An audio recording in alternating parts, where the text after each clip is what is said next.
In 1987, director Paul Verhoeven made his first major Hollywood movie with the visceral cyborg story RoboCop, a masterpiece of bloodshed and satire that became a financial success. A decade later, Verhoeven again turned his eye to satirical sci-fi carnage with the big-budget war epic Starship Troopers, but was met with scathing reviews, audience bewilderment, and disappointing box office results. Then let's gear up and take a look at what the f*** happened to this movie.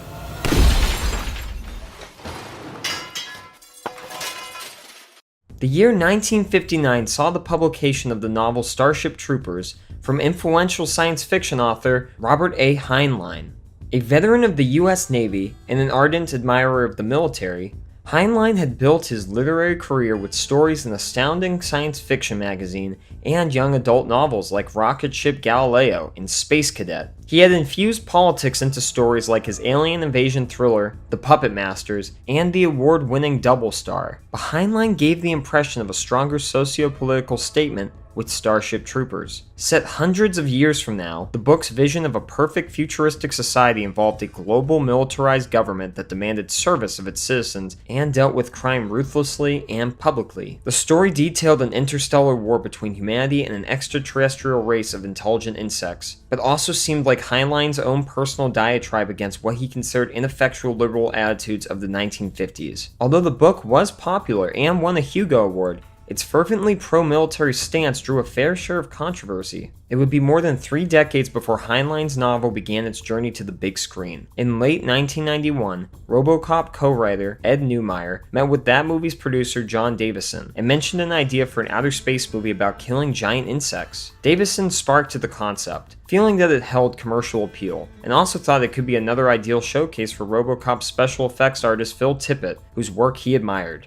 Both Davison and Neumeier were familiar with Heinlein's novel Starship Troopers and noted its similarities to their idea, but they assumed the rights to that book were not available, and decided to develop their concept as something original. Neumeier eventually came back with a treatment for a sci-fi action story called Bug Hunt at Outpost 9, which was pitched to TriStar Pictures executive Chris Lee, who turned it down. The pair brainstormed ways to change Lee's mind, and kept returning to Heinlein's book. After actually inquiring about optioning the rights, they discovered it was in fact available, and they went right back to Lee with a new pitch to make Starship Troopers instead. Lee and TriStar head of development Mike Medavoy, who had helped with getting RoboCop made, jumped on board and the project slowly started moving forward. As Neumeier worked on the script, he and Davison could think of only one director qualified for the job, the man who had dispatched metallic police officer Alex Murphy to violently clean up old Detroit. After RoboCop, Dutch director Paul Verhoeven had a pair of Hollywood blockbusters with the Arnold Schwarzenegger smash Total Recall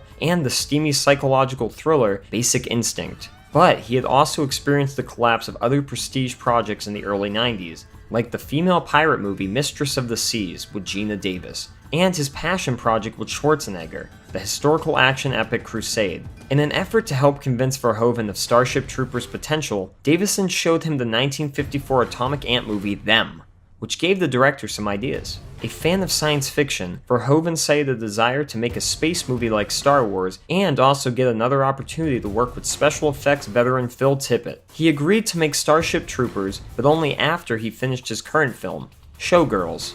Alas, we know all too well how that movie was received. By 1994, the project boasted Verhoeven's commitment and a solid draft of the script, along with some incredible alien designs and involvement from an Oscar-winning effects supervisor. But it still couldn't get a legitimate green light from the studio. Initial estimates pegged the budget at $90 million, which made the executives at TriStar and its home at Sony quite hesitant. For comparison, bringing the dinosaurs of Jurassic Park to life in 1993 cost $63 million, while Independence Day had a budget of $75 million.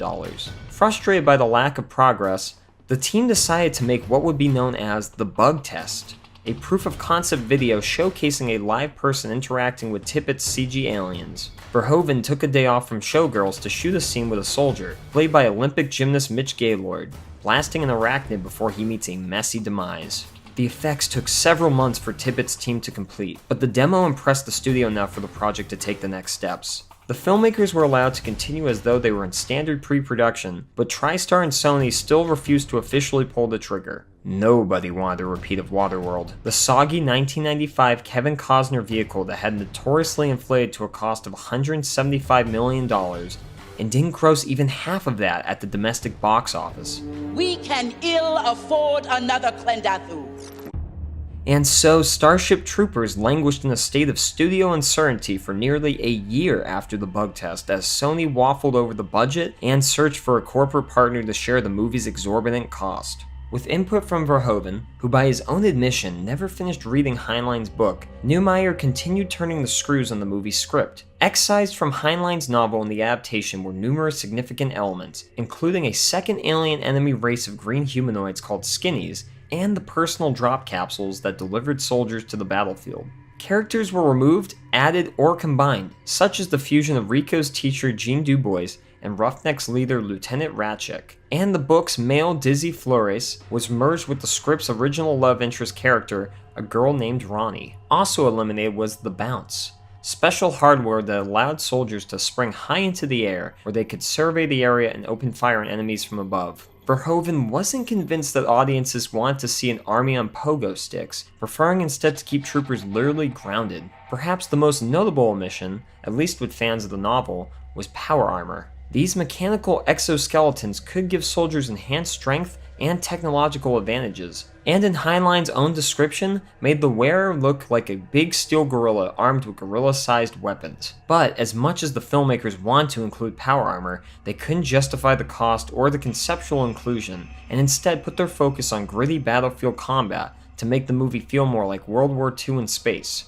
As for initial concerns over the book's militant overtones, they decided to lean into it for the movie, playing up those aspects to the point of extreme satire, with hopes that audiences will be able to read further than the explosive action and flashy special effects to see the filmmaker's subversive intent. Finally, in late 1995, as Verhoeven completed Showgirls, Disney agreed to partner with Sony to make Starship Troopers, splitting the cost in exchange for foreign distribution rights. Alan Marshall, who had produced Cliffhanger, Jacob's Ladder, and Basic Instinct, came on board to share producing responsibilities with John Davison. Phil Tippett and his studio colleagues continued to refine and visualize the antagonist, and prepared for the gargantuan task of creating a vicious insectoid army. Verhoeven didn't want the bugs wielding guns nor technology, so the designs incorporated biology as weaponry. This resulted in a whole catalog of lethal enemies that were never mentioned in Heinlein's novel, like the decapitating hopper bugs, acid-throwing tankers, and the enormous plasma bugs capable of launching destructive artillery into the upper atmosphere. Their idea was for the bug hierarchy to parallel humans, with detached leaders on top and mindless killers at the bottom. To shoot the movie, Verhoeven brought back his RoboCop and Total Recall cinematographer Just Vacano, Hollywood stunt veteran Vic Armstrong, who had also worked on Total Recall, in addition to the Superman and Indiana Jones movies. That's him running from the boulder and sliding under the truck in Raiders. Served as the movie's stunt coordinator and second unit director. With guidance from Verhoeven, it was up to production designer Alan Cameron and his art directors to develop the overall look of the film. Although set in the far future, they wanted everything to seem practical and familiar, like a distant extension of current technology. For the brutal Whiskey Outpost sequence, Verhoeven wanted something like a Foreign Legion fort with a bit of influence from the 1964 siege classic Zulu. Instead of sleek and elegant spaceships, Verhoeven preferred the appearance of lumbering supertankers for the movie's bulky intergalactic transport craft like the Roger Young, named after the World War II Medal of Honor recipient. Ellen Mirojnick and Nick Scarano were responsible for the intimidating job of creating the wardrobe for the ambitious production. Around 2,300 costumes were eventually crafted for the movie. With power armor dropped from the script, Verhoeven and Mirojnick worked to make the soldiers' outfits more utilitarian. The final mobile infantry body armor was visually distinctive, but the downside was that the actors were covered in over 40 pounds of gear. To retain the desired sense of realism, the standard mobile infantry rifles needed to appear functional. Special effects department head John Richardson had already done something similar for James Cameron's Aliens by using real firearms dressed up as futuristic weapons. Along with hundreds of rubber rifles, around 120 functioning guns were built for Starship Troopers. After filming wrapped, weapons coordinator Rock Golodi estimated that over 300,000 rounds of blank ammunition were expended during the shoot. As the production crew was assembled, storyboards were created, in addition to approximately 4,000 drawings that Verhoeven himself had done, while he awaited studio approval and a financed art department, sometimes sketching directly on the script, and the search began for the movie's primary cast of Buenos Aires high school students turned soldiers. Like many things about the production, this proved to be a challenge. Casting started looking for age-appropriate movie stars to play the leading teens, but found that those kinds of actors were unavailable, or non-existent. The shortage of younger film talent prompted them to consider television actors instead, even though at the time there was a clear class distinction between the two formats. Verhoeven's people found a surplus of virtually unknown but capable 20-somethings working in TV, and decided to make their own movie stars. For the leading role of Johnny Rico, Mark Wahlberg and James Marsden were considered before the selection of chiseled Beverly Hills 90210 actor Casper Van Dien, who shared some parallels with the character, having played high school football and attending military school. Former model Denise Richards was chosen for Carmen Ebenez, the ambitious pilot and love of Rico's life. Dina Meyer, another 90210 alum, scored the role of tomgirl Dizzy Flores, who relentlessly craves Johnny's affections. Melrose Place actor Patrick Muldoon was cast as Rico's romantic rival, Xander Barklow, and Neil Patrick Harris, best known at the time for starring in 4 seasons of Doogie Howser, MD, got the role of psychic high school friend Carl Jenkins. Although the primary cast averaged a decade older than actual high school students and looked more like they lived in Southern California than South America, prompting Melrose space jokes during production, this surface perfection was intentional on Verhoeven's part to reflect the movie's deeply structured society. We tried to find people that were resembling a proto-fascist ideal. Character actors Michael Ironside and Clancy Brown were given the secondary but crucial roles of teacher-slash-soldier Lieutenant Ratchik and stern drill instructor Sergeant Zim. Jake Busey and Seth Gilliam landed the parts of Rico's soldier comrades Ace Levy and Sugar Watkins. The movie would also have appearances by future Breaking Bad actor Dean Norris, who was also in Verhoeven's Total Recall.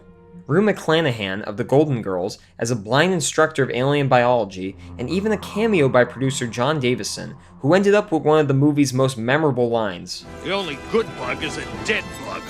To assist the actors in effectively portraying soldiers, they attended a boot camp led by retired Marine Captain Dale Dye, who had performed similar duties on Oliver Stone's Platoon before becoming a regular consultant on Hollywood military movies. Van Dien, Richards, Busey, Meyer, and Gilliam, along with a number of extras, endured 11 days of rigorous physical training and combat tactics to help convincingly play the bug-killing soldiers. Dye continued providing military instructions on the set, while the trained extras were given squads of their own to command. That preparation would come in handy right from the start. Because of the groundbreaking complexity involved in bringing the armies of alien bugs to life, it was necessary to shoot all those intense action sequences early in the process so Tippett and his team would have sufficient time to complete the effects in post-production. During filming, Verhoeven used his exuberant pantomime to appropriately terrify actors without real giant bugs present. An area of Wyoming, ominously called Hell's Half Acre, was the setting for Alien Worlds Klendathu and Planet P, where most of the ground action took place. On the initial grueling shoot over 6 weeks, the crew discovered that the location for Whiskey Outpost was infested with rattlesnakes, and the entire area was continually battered with rain, snowstorms, and 80 miles per hour winds. Even without the presence of monstrous arachnids, it seemed as though the terrain itself was trying to murder everyone. Beyond the alien activity, many of the remaining scenes like the classrooms, training camp, and jump ball arena were filmed on Sony's Culver City lot. The bridge of the Roger Young was a 20 by 40 foot soundstage set, complete with various command stations along with functioning lights and monitors. To achieve proper lighting within the bridge during the disastrous deployment over Planet P, they moved different colored lamps across a green screen to create what Verhoeven called an orchestra of lights, for the special effects team to match later. Coming from a progressive country, Verhoeven was interested in showing the futuristic society's vision of citizens' equality with the movie's co-ed sports and military. This extended to the barracks and showers, for which he famously disrobed to make his actors feel more comfortable with their own nudity in the scene. Verhoeven also wanted to play with gender reversals, like Johnny joining the military because he's in love with Carmen, only for her to end up dumping him to focus on her career. Would you like to know more? Nearly 6 months after filming started, principal photography and second unit shooting finished in October of 1996, surviving harsh weather, various illnesses, a bomb scare, and a car accident that claimed the lives of 2 crew members. and the complicated and lengthy post-production process continued. Unsurprisingly, for an outer space war movie of such magnitude, Starship Troopers required an absurd amount of different special effects, with perhaps the most substantial contribution coming from Tippett's studio. A master of stop-motion animation, Tippett had earned his reputation for movies like The Empire Strikes Back, Dragon Slayer, and RoboCop, but it was his Oscar-winning work on Jurassic Park that proved crucial to Starship Troopers, specifically the digital input device that was developed for the dinosaurs, allowing animators to translate physical movements to a digital wireframe model. That was instrumental for creating the bugs, along with dozens of staff members, hundreds of workstations, and countless computer cycles for rendering. Given the level of realism Tippett achieved on Jurassic Park, it makes sense that the CG of Starship Troopers also holds up well, more than 2 decades later. As producer John Davison put it, "Thank God Phil decided to do Starship. Without him, we wouldn't have had a movie." There were plenty of others involved in the special effects. Amalgamated Dynamics Inc., who had worked on Tremors and the original Jumanji, built the movie's full-scale creatures and puppets. This included working warrior bugs and their demolished carcasses, the Arkelian sand beetles like the one dissected by Johnny and Carmen, a practical section of the massive tanker bug that gets obliterated by Rico, and an operable model of the grotesque brain bug. Kevin Yagher's company, which had previously done the Freddy Krueger makeup for several Nightmare on Elm Street movies, handled the prosthetic makeup for Starship Troopers. This involved everything from Ratchet's stump and cybernetic arm, to the numerous gruesome trooper corpses littering the combat scenes, to the puppet of Xander getting his skull sucked by the brain bug. It was decided early on in development that Tippett would be responsible for all the effects for the bugs, but studio politics dictated that their own in-house company, Sony Pictures Imageworks, would also be heavily involved as part of the package, which the filmmakers came to regret. SPI was meant to provide all the spaceship shots, but due to miscommunication, mismanagement, and an apparent workload from other movies, they were months behind schedule. In order to make the planned release date of July 2nd, 1997, 1 year after alien invasion thriller Independence Day blew up the box office on that holiday weekend, many critical effects shots needed to be reassigned to other houses like Boss Film and Industrial Light and Magic. The SPI situation was eventually sorted late in production thanks to the addition of supervisor Scott Anderson, and the company did produce a number of remarkable sequences, including the destruction of the Roger Young, which was an 18-foot model designed to split in half. They also completed one of the most complex shots of the movie, during the dropship launch over Planet P, which used more than 200 separate elements of CG and scale models combined. Editor Mark Goldblatt, who had worked on James Cameron's Terminator movies and True Lies, pieced the film together and managed to secure an R rating. And the rousing score was provided by Basil Polderis, who had also composed RoboCop as well as The Hunt for Red October and Conan the Barbarian. Finally, Verhoeven had completed his subversive but seemingly straightforward sci-fi saga about attractive futuristic teens who enlist in the military as required for citizenship, have their home city annihilated by alien insects from across the galaxy, and travel into the arachnid quarantine zone to crush this inhuman threat. Making the movie had been a monumental effort. As Verhoeven states in the Making of Starship Troopers book, putting together Starship Troopers was like constructing Notre Dame Cathedral. Thousands of people worked on it, but no one person can take credit for the final building. He says the movie effectively had 3 directors: himself, Phil Tippett, and Vic Armstrong, who was responsible for a whopping 900 second unit shots. Tippett credits the technical advancements and collaboration of his studio and thought of himself more as a choreographer, the Bob Fosse of bugs.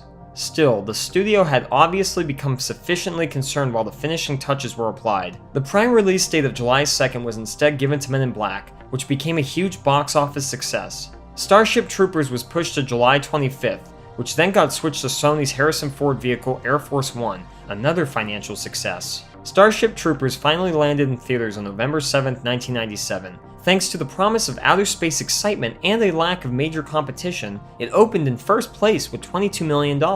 But with poor word of mouth, it sank by 55% in its second weekend, an uncommonly large drop for a big budget release at the time. It finished with $54 million domestic and $121 million worldwide, on a budget that reportedly rose to $105 million. Reviews were not kind, using terms like lobotomized, senseless, lurid, no-brainer entertainment, and devoid of taste and logic. Some critics even included it on their worst of the year lists. Many noted the graphic violence and unnaturally good-looking cast, but also took the movie at face value without seeing it as a statement on xenophobia and militarism. Some viewers assumed the movie's jangonistic tone and Nazi imagery were advocating for fascism rather than making a sly statement against it. Without looking beyond the gloss and gory spectacle, that interpretation seems reasonable. After all, the very first scene is a military recruitment ad modeled after the Nazi propaganda film Triumph of the Will. And shortly after, Rico's teacher discusses the failure of democracy and promotes the idea that violence is the supreme authority from which all other authority is derived. Even the ending was unorthodox. Rather than a traditionally satisfying blow up the Death Star moment of victory, the climax involved capturing a horrific alien slug. It's a fray! And the promise that the ostensible good guys would just continue fighting in perpetuity, as their society required. Verhoeven, a vocal and fiercely intelligent liberal who grew up in Nazi-occupied Holland during World War II and served in the military, has often gone on record to reinforce the movie's underlying satirical intentions. In a recent Digital Spy interview, he said Ed Meyer and I disagreed with Robert Heinlein, and we felt that we needed to counter with our own narrative. Basically, the political undercurrent of the film is that these heroes and heroines are living in a fascist utopia, but they are not even aware of it. They think this is normal, and somehow you are seduced to follow them, and at the same time, made aware that they might be fascists. How could a big-budget Hollywood movie presenting its main characters and their culture as pseudo-fascist, complete with state media indoctrination newsreels and Gestapo uniforms, actually make it to screens? According to Verhoeven, all the irony and hyperbole existed in the original script, but was largely overlooked thanks to a revolving door of studio executives. As he told the AV Club back in 2007, by the time one of them might have understood what movie I was going to make, he was already gone. The next group came in. I think we slipped through this labyrinth of changing regimes until finally the movie was done. But Hollywood had also become less appealing to Verhoeven. He only made one more big studio release after Starship Troopers, the disappointing Invisible Bacon horror movie Hollow Man in 2000. After that, he returned to the Netherlands for the war thriller Black Book and the drama Elle, which received an Oscar nomination for star Isabelle Huppert. Starship Troopers did prove popular enough on home video to justify a pair of low-budget live-action sequels made for video, plus a computer-animated TV series and 2 CG movies, along with comic books, video games, and even a pinball machine. Fans of Heinlein's novel also finally got to see a kick-ass rendition of Power Armor. It just happened to be in Tom Cruise's Edge of Tomorrow. Starship Troopers has definitely benefited from hindsight, with more recent viewers recognizing its prescience and relevance as a criticism of government control, colonialism, and war in general. But it also works as an outstanding action movie.